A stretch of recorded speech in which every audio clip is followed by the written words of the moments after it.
여러분들이 영상을 통해서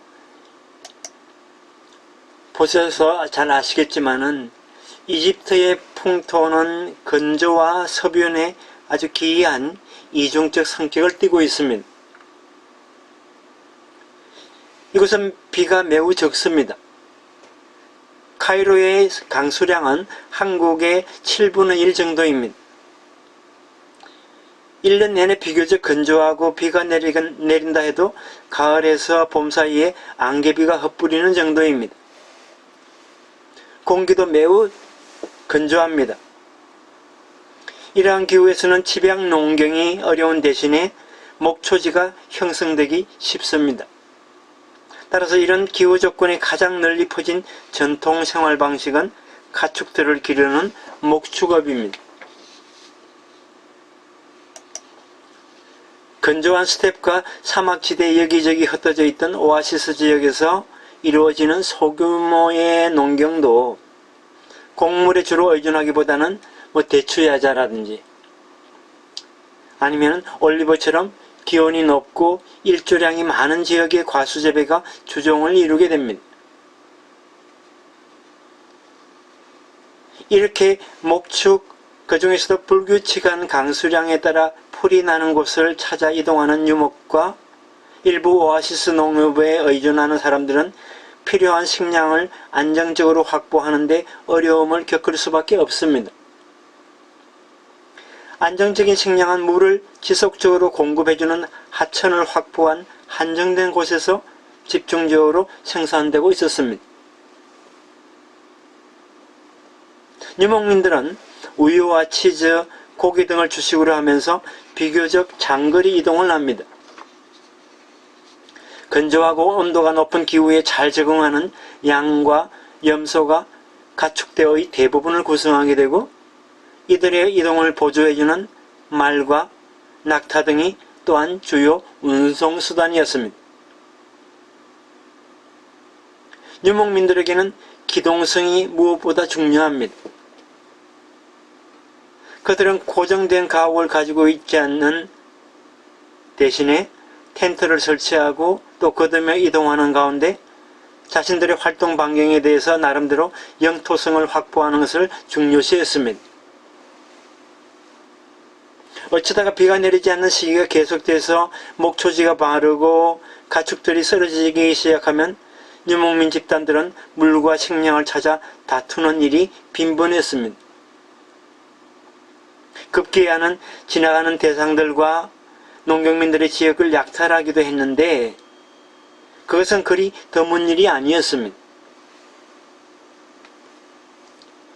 약탈을 라지아라고 표현을 합니다마는 이 라지아라 불리는 약탈은 사실상 유목민 집단의 정식 직업 활동의 하나라고 할 수 있었습니다. 한편 정착 농경민들은 밀이라든지 아니면 호밀이라든지 보리라든지 수수라든지 귀리라든지 이러한 것들을 주식으로 하면서 발달된 관계 체계에 의존해 다양한 작물들을 재배합니다. 나일강 의기에서 이루어지는 대규모 농경은 그것을 관리하기 위해 나름대로 고도화된 관료제와 농업기술, 기록문화와 복잡한 사회체계를 발달시키기도 합니다. 부족의 범주를 넘어 국가체계를 일찌감치 선보인 나일강의 이집트 문명은 이렇게 모두 대규모 집약 농경지대에서 출현했습니다. 그렇지만 큰 강을 끼고 있지 않는 곳에서는 정착 농경이 여기저기 흩어진 중소규모 형태로 전개되었습니다. 강력한 국가의 보호를 받지 못하는 비교적 한적한 지역의 소규모 정착 농경 집단들은 전투력과 기동성이 강한 유목민 집단들이 벌이는 약탈의 표적이 되기 일쑤였습니다. 그래서 이 두 집단 간의 갈등이 오래되면서 점차 두 가지 생활 양식을 지닌 집단들 사이에 일종의 계약 관계가 성립되는 경우도 드물지 않았습니다.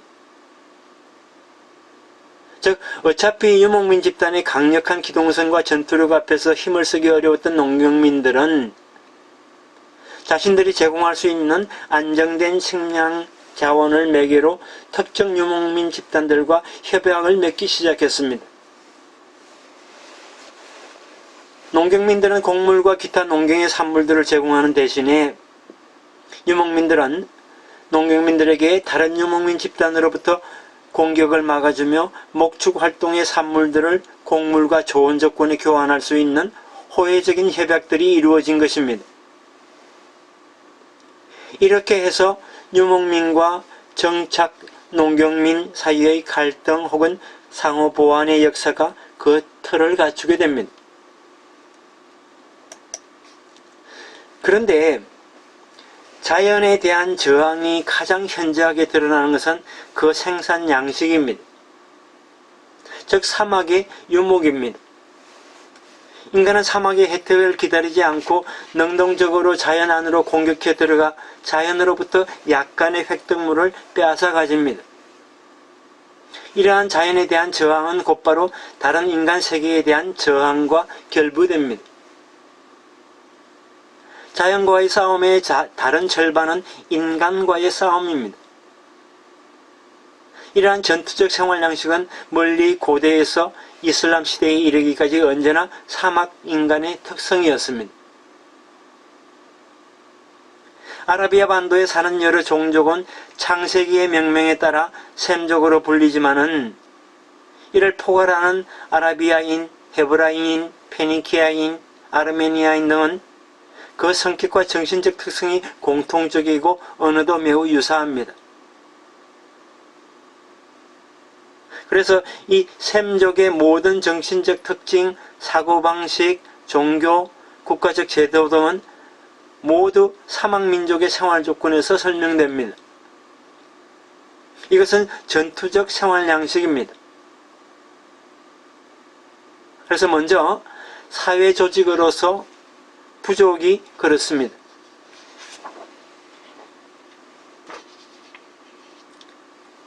부족 사회와 신화입니다.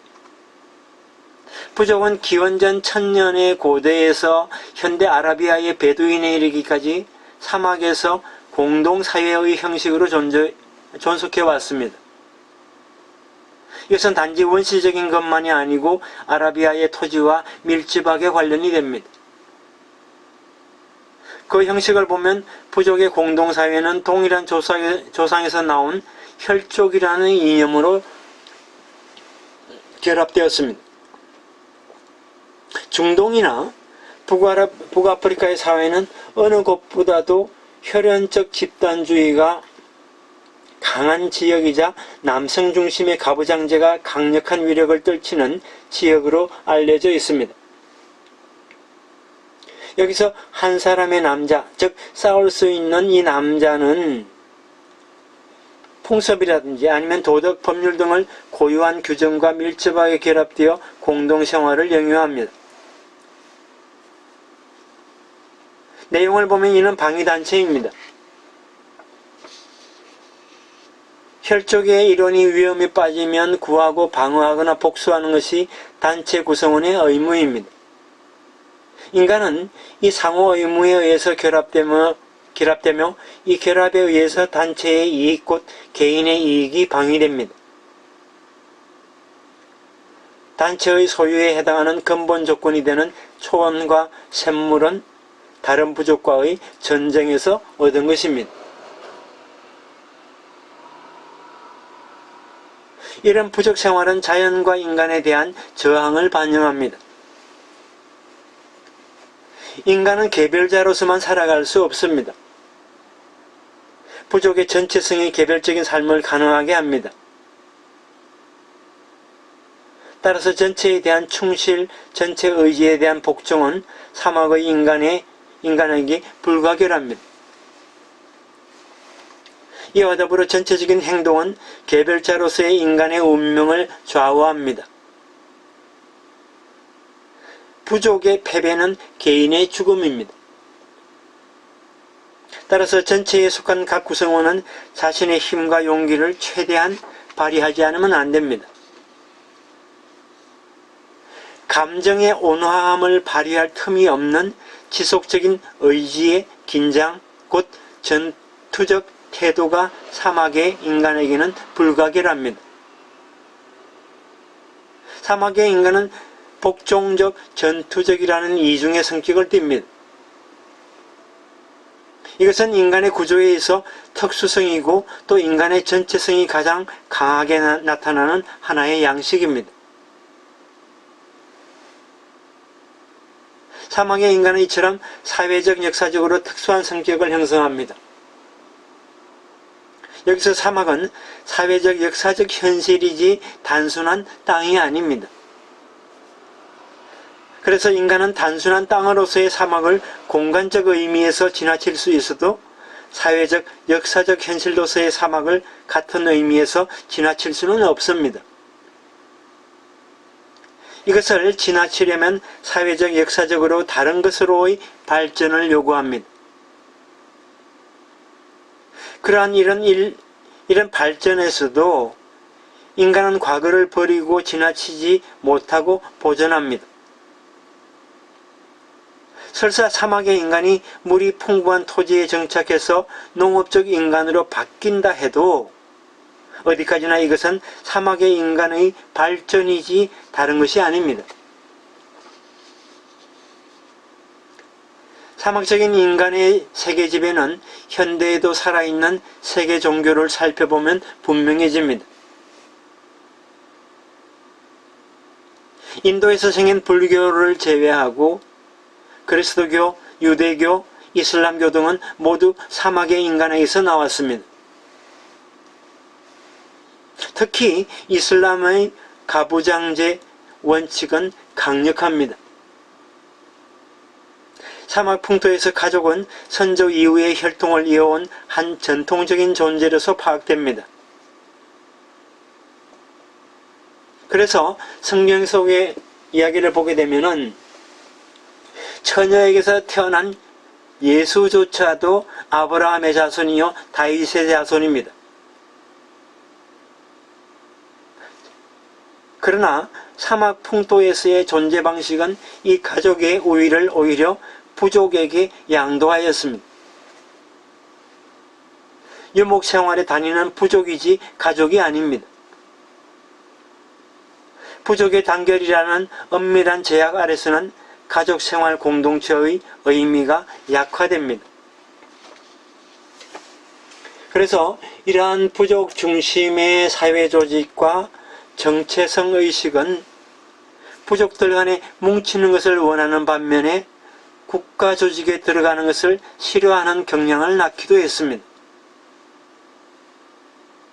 하지만 이렇게 부족 단위로 나누어져 있던 사회들은 특별한 계기를 만나면 일시에 거대한 제국으로 통합되기 쉬운 형태가 될 수도 있었습니다.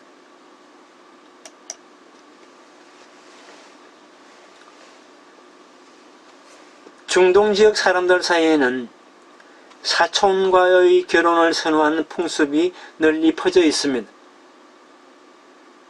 이러한 혈연적 범주 내에서의 결혼을 금기시하는 족외혼의 전통을 가지고 있는 한국인들이 가장 이해하기 힘든 것 중 하나는 중동 사회에 널리 퍼져 있는 족내혼, 그 중에서도 사촌혼의 관습입니다. 근친상간, 금기를 범하지 않는 일반적인 차원에서 가장 가까운 친척 관계에 있는 존재인 사촌과의 결혼을 장려하는 문화는 부족 구성원들이 부족의 범주 안에서 생물학적, 사회적, 문화적 재생산을 계속하게 하는 장치입니다. 그리고 그 결과 부족의 후손들이 모두 가까운 혈연관계로 얽힌 채 그들의 혈연관계가 지속적으로 강화되고 재결합되도록 하는 장치입니다. 생물학적인 관점에서 보면은 열성인자들이 재생산될 가능성을 높여서 결국 기형아나 아니면 특수질병들이 유전될 위험이 증가한다는 비판에도 불구하고 전통적으로 가능한 한 가장 가까운 친척끼리 결혼을 장려하는 이 풍습을 우리가 어떻게 이해해야 할까요? 사실 한국 전통문화의 기준에서 본다면 사촌 누이 혹은 사촌 남자 형제와의 결혼도 근친상간에 속합니다. 절대로 있어서는 안 되는 불륜의 금기입니다.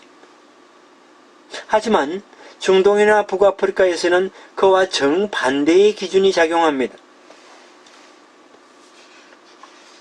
한 가지 예를 들어보겠습니다.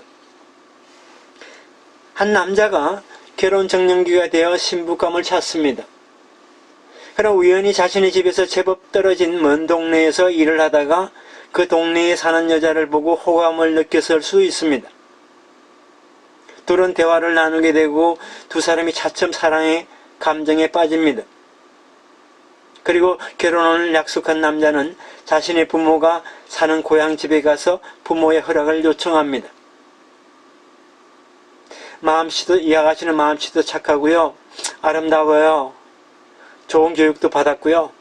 성실한 살림꾼이 될 것이라고 남자는 자신의 결혼 상대자가 될 여자의 장점을 줄줄이 이야기합니다. 하지만 전통문화의 기준에서 볼 때 부모는 자신들의 아들이 소개하는 여자가 어떤 좋은 점들을 가지고 있다 하더라도 그녀를 흔쾌히 며느리로 받아들일 수 없습니다. 적어도 자신들에게 결혼적령기에 있는 한 사람 이상의 조카딸이 있다면 말입니다. 또는 친조카이건 외조카이건 조카딸이 적당한 신부감이 아니라고 한다면 그 다음 촌수의 처녀들을 그리고 다시 그 다음 촌수의 처녀들 순서로 신부감을 찾는 것이 정상적인 일입니다. 이렇게 가까운 친척을 최우선 순위로 해서 신부감 혹은 신랑감을 찾는 이야기는 아랍인들만의 특징이 아닙니다. 유대인들의 경전인 구약 성경 가운데 룻기라는 책이 있습니다. 이 룻기에도 비슷한 장면이 나옵니다. 과부가 된 룻과 촌수가 가까운 남자들 중 룻과 결혼할 의사가 있는 사람이 있는지를 묻고 다닙니다. 과부가 된 룻이 자기와 결혼할 의사가 있는 사람이 있는지를 묻고 다닙니다. 그렇게 단계를 밟아 마침내 자신이 해당되는 촌수에 이르자 그는 자신이 룻에게 청혼할 의사가 있음을 밝히는 남자가 생깁니다. 그때서야 모두가 그의 청혼 권리를 공식적으로 인정합니다. 아랍인과 유대인, 페르시아인 그리고 베르베르인들이 일반적으로 이 같은 사촌혼 풍습의 전통을 공유하고 있다는 것은 종내혼 경향이 이슬람 출현 이전부터 일반화되어 있던 부족 사회의 조직 양식과 관련되어 있다는 것을 말해줍니다. 사촌혼 관습은 이렇게 척박한 자연 환경 속에서 살아야 했던 유목민들이 만들어낸 적응 양식 중 하나입니다. 특히 건조한 사막지대의 유목민들은 비교적 넓은 지역을 이동을 하며 생존해야 했습니다. 자신들의 영토라고 주장하는 곳들이라도 거기에 비가 내리지 않으면 풀이 나지 않아 목축을 할 수가 없습니다. 가축이 전 재산인 유목민들은 가축이 죽으면 얼마 지나지 않아 사람들이 죽게 된다는 것을 압니다. 한꺼번에 지나치게 많은 가축과 사람들이 무리를 이루고 다니면 부근의 풀과 물은 순식간에 동이 납니다. 생존의 기회를 늘리려면 수십 명에서 많으면 수백 명 사이의 비교적 작은 규모로 사람들 수를 조절할 수 있는 혈연 집단 단위로 움직이는 것이 유리합니다. 이런 규모로 움직이는 사람들과 가축들은 어느 곳에 비가 내렸다는 소식이 퍼지게 되면은 곧 거리로 이동해 갑니다. 그리고 우물가나 비가 내려 일시적으로 냇물이 형성된 곳, 풀이 나 있는 곳에 이르면 다른 곳에서 출발해 먼저 도착한 다른 유목민의 무리들과 부닥치는 일도 흔히 있습니다. 이 물이라는 소중한 자원은 항상 한정되어 있기 때문에 자연히 무리들 간의 충돌이 벌어질 위험이 높아집니다. 앞에서 제가 잠깐 성경 구절을 인용했습니다마는 창세기 26장 20절에는 다툼을 에색이라고 불렀다고 이야기를 했습니다. 그 다음 절인 21절에 보게 되면은 이삭의 종들은 다른 곳에 가서 또 우물을 팠다. 그런데도 여전히 우물 때문에 목자들끼리 싸움이 잦았다. 그래서 이삭은 그 우물을 저기 라는 뜻으로 신나라 지어 불렀다. 22절도 또 우물과 관련해서 싸우는 얘기가 나옵니다. 이러한 식으로 성경 속에는 우물을 둘러싼 다툼과 관련한 기록들이 많이 등장합니다. 건조한 사막지대의 유목민들은 실제로 자신들이 의존하며 살던 가축들이 갑자기 쓰러지기 시작하는 것을 자주 경험했습니다. 자원이 없어진 그들에게 남아있는 다른 생존 방법은 정착민들의 마을을 약탈하거나 아니면 건조지대를 지나는 다른 집단을 공격해서 그들이 가진 것을 빼앗는 수밖에 없습니다. 이런 상황 속에서 사는 사막지대의 부족들에게 있어서 약탈은 특별히 나쁜 지식이라기보다는 여러 가지 생존 수단 중 하나일 뿐입니다.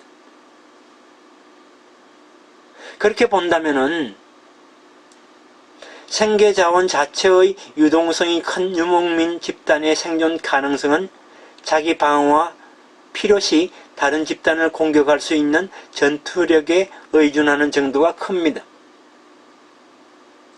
그래서 중동의 부족사회 사람들은 아니면 아프리카의 부족사회 사람들은 언제 갈등이 발생할지 모르는 상황에서 비교적 소규모로 움직이는 부족 집단의 전투력을 유지하는 것은 중요한 생존자원 관리 방식의 하나입니다.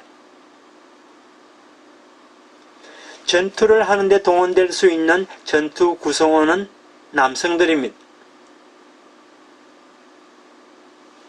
따라서 중요한 것은 부족 내에서 남자아이들을 많이 낳는 것입니다. 그리고 그에 못지않게 중요한 것은 언제 어느 곳에서 맞닥뜨릴지 알 수 없는 다른 부족 구성원 중에 자기 부족의 핏줄이 섞임으로 해서 전투의 의지가 꺾이지 않도록 하는 일입니다.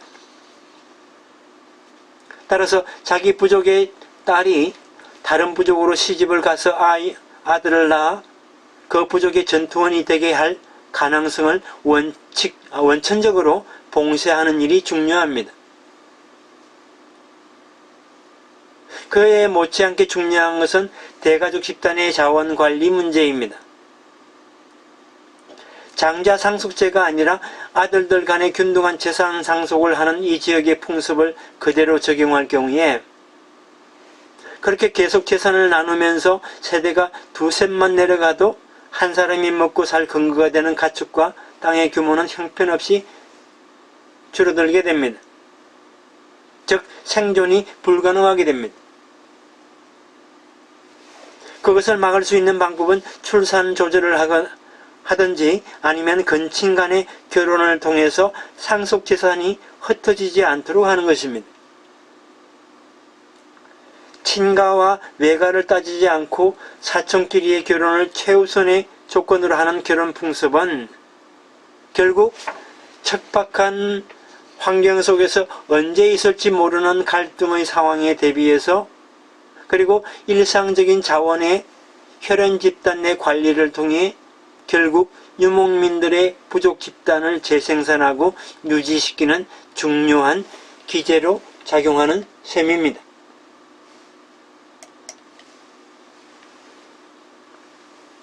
가부장적 혈연 유대의식에 강한 뿌리를 두고 있는 중동이나 아프리카의 부족 사회에서 평등과 자유의식을 말하는 것은 일견 모순처럼 보입니다. 하지만 집단주의와 개인주의, 평등과 위계질서, 그리고 자유와 복종 같은 개념들은 그리 간단하게 이분법적으로 처리될 수 없는 복잡한 것들입니다. 우선 이 지역의 부족 집단 운영은 각 대가족 집단들이 공동으로 참여하는 의사결정기구, 달리 말하면 장로회의에 의해 이루어집니다.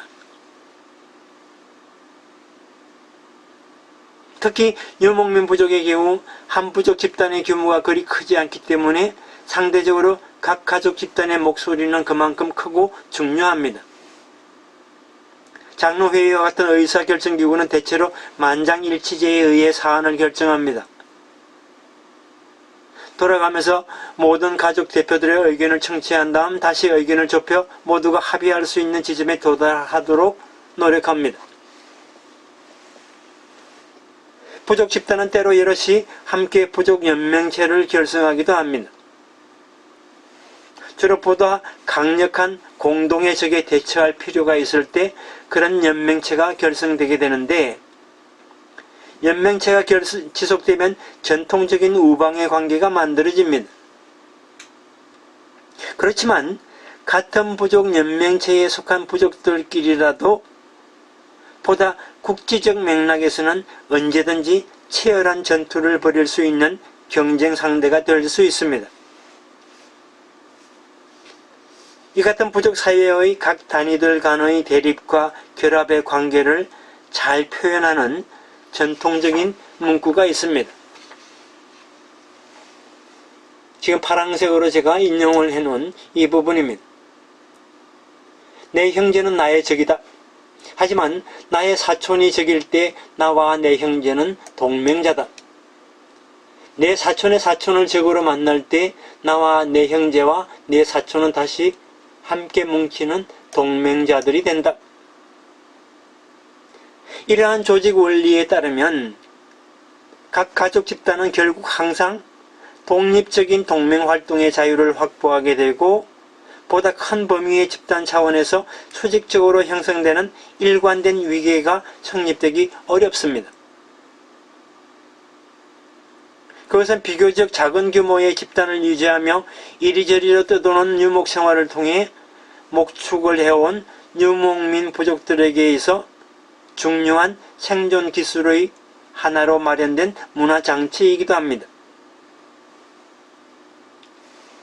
기본적인 대가족 집단의 법률을 넘어선 모든 집단 간의 관계는 이렇게 합리적 계산에 근거한 계약 관계가 됩니다. 그 계약의 조건은 상황에 따라 형제가 될 수도 적이 될 수도 있음을 전제로 합니다.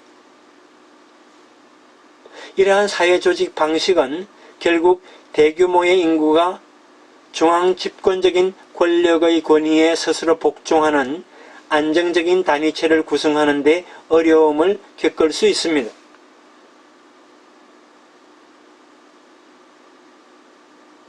실제로 중동 사회나 죄송합니다.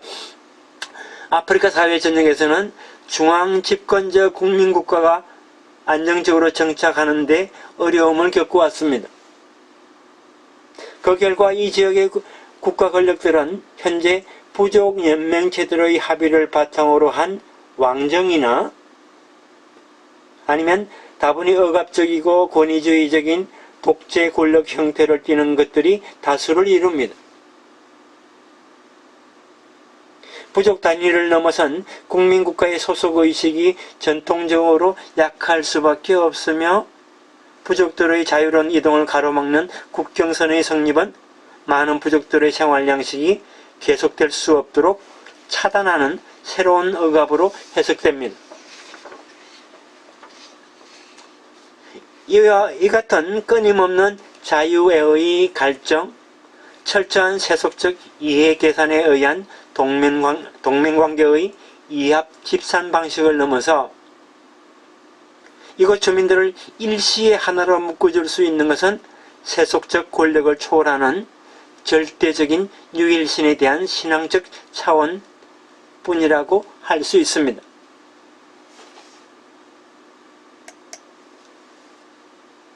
오늘날에도 근대 국민국가가 만들어졌지만은 부족사회 간의 어떤 갈등이 뿌리가 되어서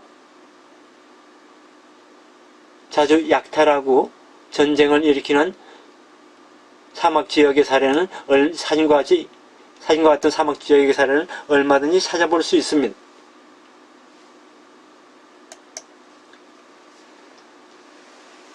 사막지역의 문화는 명예와 질투의 문화입니다.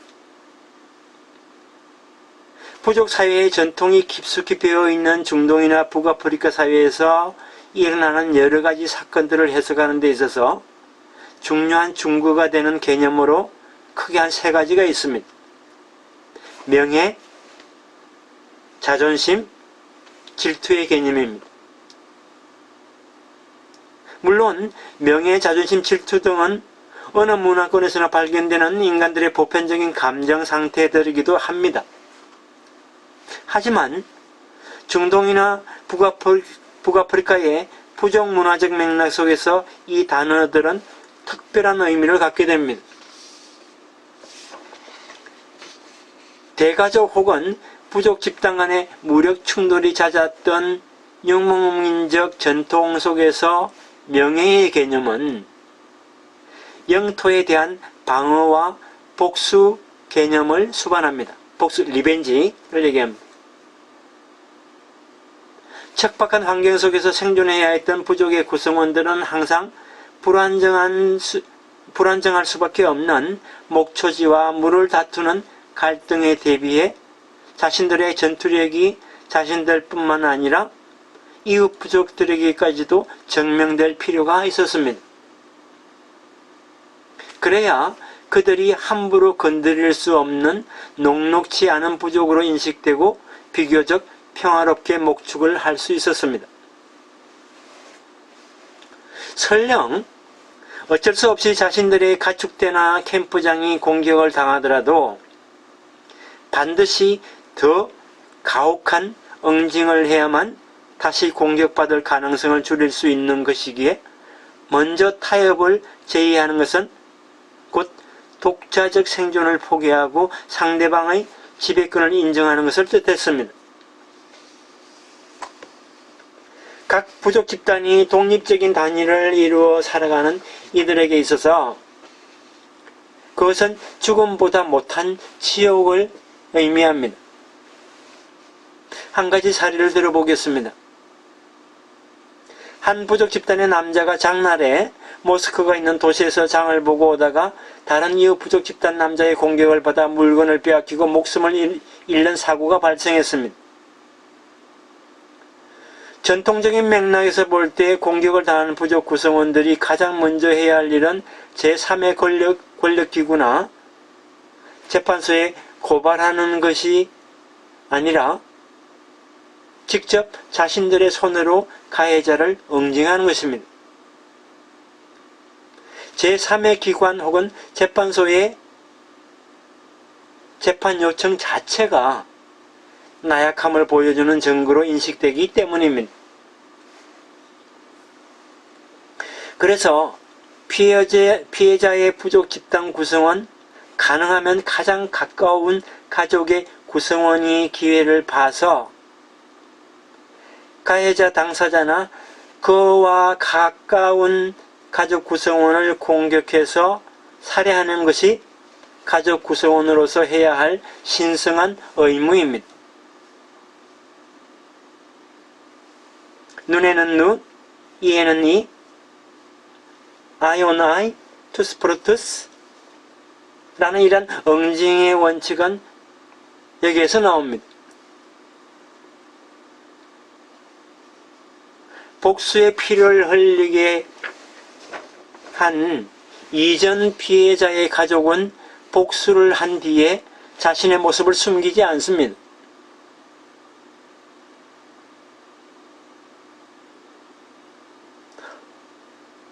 오히려 모든 사람들이 누가 왜 복수를 했는지를 똑똑히 알 수 있도록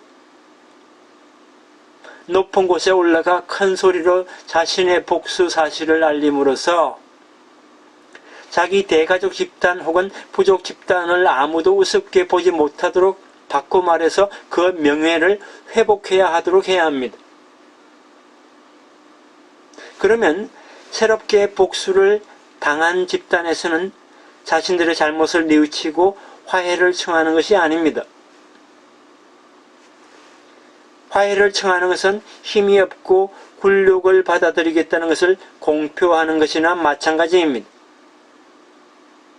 그런 공표를 하는 집단에게는 평화가 보상으로 내려지는 것이 아니라 모든 부족들이 그들을 마음대로 유린하고 짓밟아도 된다는 스스로의 명예를 지킬 물리적인 힘이 없음을 인정하는 것이 되기 때문입니다.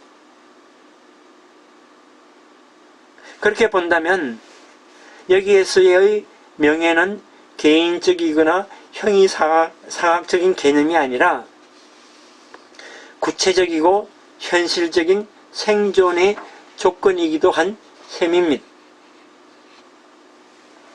결과적으로 복수는 또 다른 복수로 이어지고 피는 또 다른 피를 낳는 악순환의 고리가 거듭됩니다.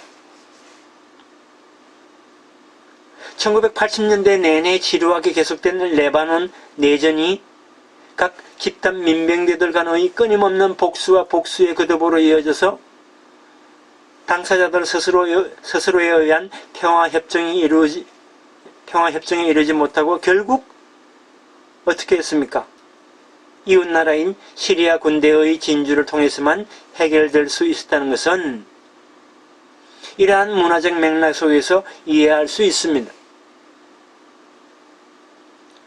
세계유산으로서는 아프가니스탄의 탈레반이 폭파한 바미안 습불이 그러한 사례입니다. 서방 세계에서 아프가니스탄, 특히 미국이 아프가니스탄과 관계가 안 좋자 탈레반들이 세계유산으로 등재되어 있는 것을 그대로 폭파시켜버렸습니다. 더욱 비극적인 사례는 팔레스타인인들과 이스라엘 정부군 간의 피해 악순환 고리가 수십 년째 단절되지 못하고 있는 것입니다. 그렇다면 부족 사회의 전통 문화에서는 이에 대한 해결책이 전혀 존재하지 않았을까요? 그렇지 않습니다.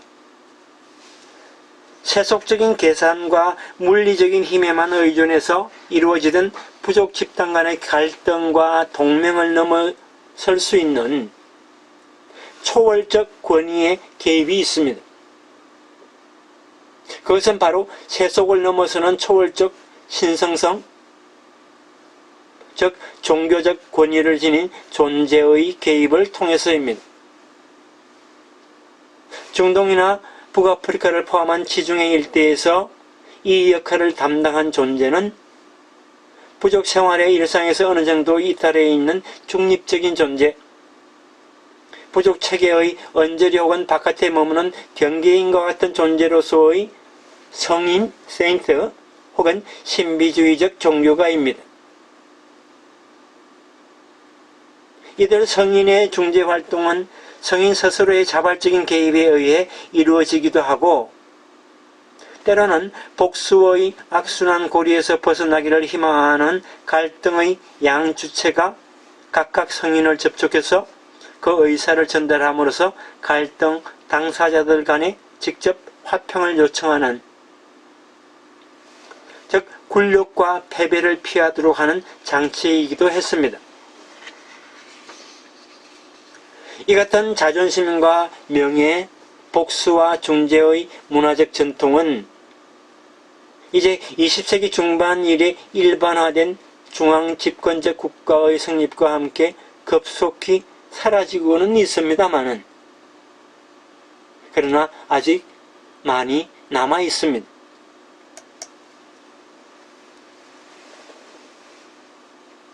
그래서 이러한 사막 지역을 하나로 묶는 가장 중요한 요소 중 하나는 오늘날에는 이슬람 문화입니다. 즉 종교 문화입니다. 앞서 말씀을 드렸습니다마는 유대교도 기독교도 이곳 사막에서 태어났습니다.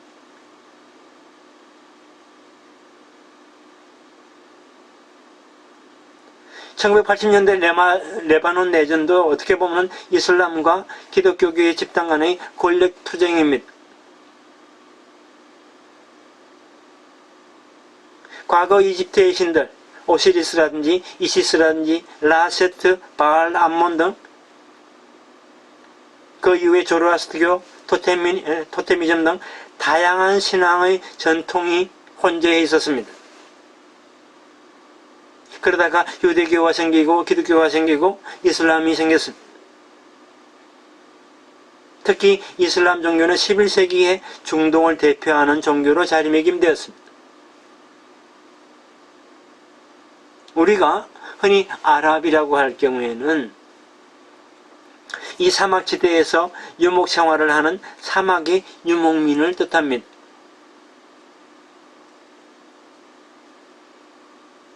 특히 이러한 다양한 뿌리의 종족 집단이 공존하는 사막지역과 관련한 세계유산 혹은 문화유산은 그 등재 과정도 상당히 어렵지만은 이러한 등재를 둘러싼 유네스코의 노력도 우리가 평가를 해야 할 부분은 있습니다. 그러한 것은 이 시간 이후에 또 구체적인 사례를 들어가면서 말씀을 드리겠습니다. 어떤 갈등의 가능성을 줄이고 국가의 권위를 영토 안에 뿌리내리게 하기 위해서 각 국가의 정부들은 지난 수십 년에 걸쳐 유목민들을 정착시키기 위해 수많은 노력을 해오기도 했습니다. 유네스코에서 추진한 이집트의 아스완 하이 댐 건설도 그러한 맥락에서 이해할 수 있습니다.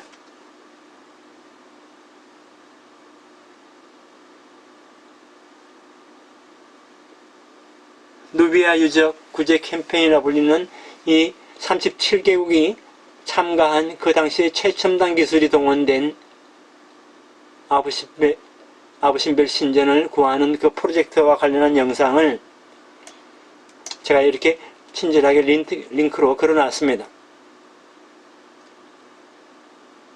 짧은 영상이기 때문에 여러분 꼭 한번 보시길 바랍니다. 이제 예외적인 상황들을 제외하면 유혈복수의 악순환들은 표면적으로 사라졌습니다. 그렇지만은 그 문화적 논리와 인식의 틀은 아직도 사막지대, 중동, 북아프리카 사회의 곳곳에 남아서 여러가지 형태로 표출되기도 합니다. 그 구체적인 표출 방식 중 하나가 이집트의 예를 들자면은 이러한 피라미드라든지 아니면은 이 아부신벨 신전이라든지 아니면 중동의 여러 나라들의 세계유산들이 그러한 형태로 표출되고 있습니다. 좀 더 구체적인 사례는 쭉 이어서 제가 설명을 드리도록 하겠습니다. 이집트는 나일강의 선물이다 라는 말을 한 사람이 누군지 아십니까? 기원전 5세기 그리스 역사학자인 헤로도토스가 한 말입니다. 사막을 흐르는 나일강은 열대고원의 원류이고 매년 규칙적으로 범람이 일어남으로써 이집트의 풍성함을 가져다 주었습니다. 그렇다고는 하지만은 헤로도토스는 당시 이미 피라미드는 2000년 전에 세워진 수수께끼의 유적이었다는 점에 놀라지 않을 수 없습니다. 이집트는 인류 역사상 처음으로 장대한 건물을 건축한 고대 왕국이고 3000년 동안 번영을 누렸습니다.